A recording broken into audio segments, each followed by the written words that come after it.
राजनीतिक दलों के लिए तेरा मेरा और नाते रिश्तेदार एक बड़ी समस्या बन गए हैं। कारण है कि पिता राजनीति करता है, फिर पुत्र आ जाता है, भाई आ जाता है, बहन आ जाता है और नए कार्यकर्ताओं को मौका नहीं मिलता। भारतीय जनता पार्टी लगातार परिवारवाद के खिलाफ आवाज उठाती रही है और उसने एक परिवार से एक व्यक्ति को ही चुनाव लड़ने का अवसर दिया है। कुछ अपवाद जरूर हैं, मगर कोशिश यही होती है कि परिवारवाद की बेल को पनपने ना दिया जाए। मध्य प्रदेश में हेमंत खंडेलवाल एक और नई परंपरा शुरू कर रहे हैं और जिस पर वे अमल करते भी दिख रहे हैं, और वह है एक नेता के नाते रिश्तेदार को अब कार्यकारिणी में जगह नहीं मिलेगी। दोस्तों नमस्कार, मैं हूं संदीप पौराणिक। मध्य प्रदेश में बड़ा बदलाव हुआ है। प्रदेश अध्यक्ष की जिम्मेदारी हेमंत खंडेलवाल को आई है और वे संगठन को नए सिरे से गढ़ने की कोशिश कर रहे हैं। उनका प्रयास है कि पार्टी में नाते रिश्तेदारों को ज्यादा जगह न दी जाए।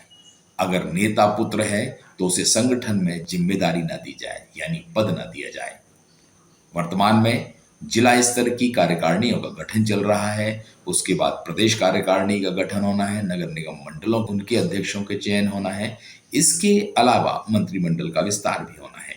मध्य प्रदेश में कई दिग्गज नेता हैं जिनके पुत्र राजनीति की दहलीज पर खड़े हैं, या यूं कहें कि वे राजनीतिक तौर पर लंबे अरसे से काम भी कर रहे हैं।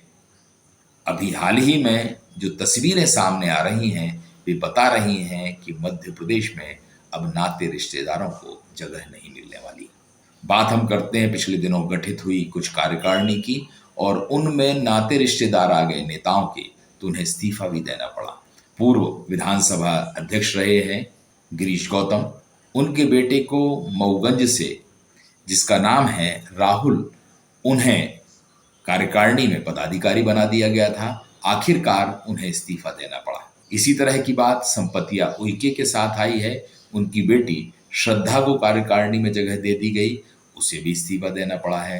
फग्गन सिंह कुलस्ते की बहन प्रिया का नाम भी कार्यकारिणी में आ गया, उन्हें भी इस्तीफा देना पड़ा है। कुल मिलाकर के ये संकेत मिलने लगे हैं कि आने वाले दिनों में मध्य प्रदेश के नेताओं के भारतीय जनता पार्टी में ना तो नाते रिश्तेदारों को जगह मिलेगी और ना ही बेटा बेटी को। ये एक नई शुरुआत मानी जा सकती है कार्यकर्ताओं को उत्साहित करने की। हम देखें तो पिछले 5 साल में भारतीय जनता पार्टी ने संगठन को नए तरह से गढ़ने की कोशिश की।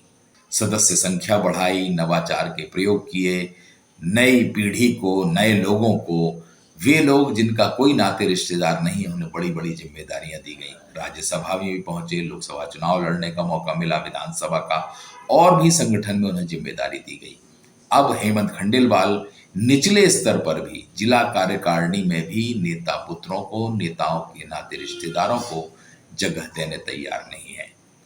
और कोशिश यही हो रही है कि जितने बड़े दिग्गज नेता हैं उन्हें इस बात के लिए राजी किया जाए कि वे अपने नाते रिश्तेदारों और बेटा बेटी को कम से कम कार्यकारिणी में जगह दिलाने के लिए पर्यवेक्षक और जिलाध्यक्ष पर दबाव न डालें।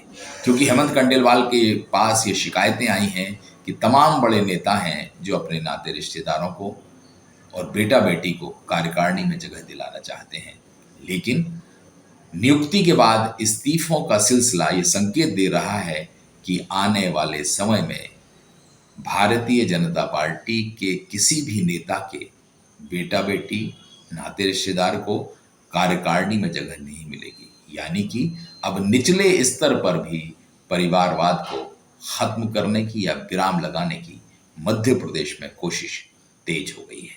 अब देखते हैं हेमंत खंडेलवाल अपनी इस कोशिश में कितने सफल होते हैं।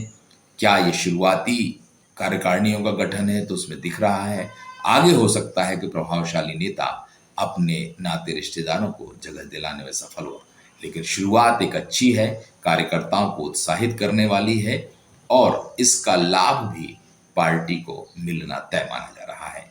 दोस्तों आज के लिए इतना ही। नमस्कार।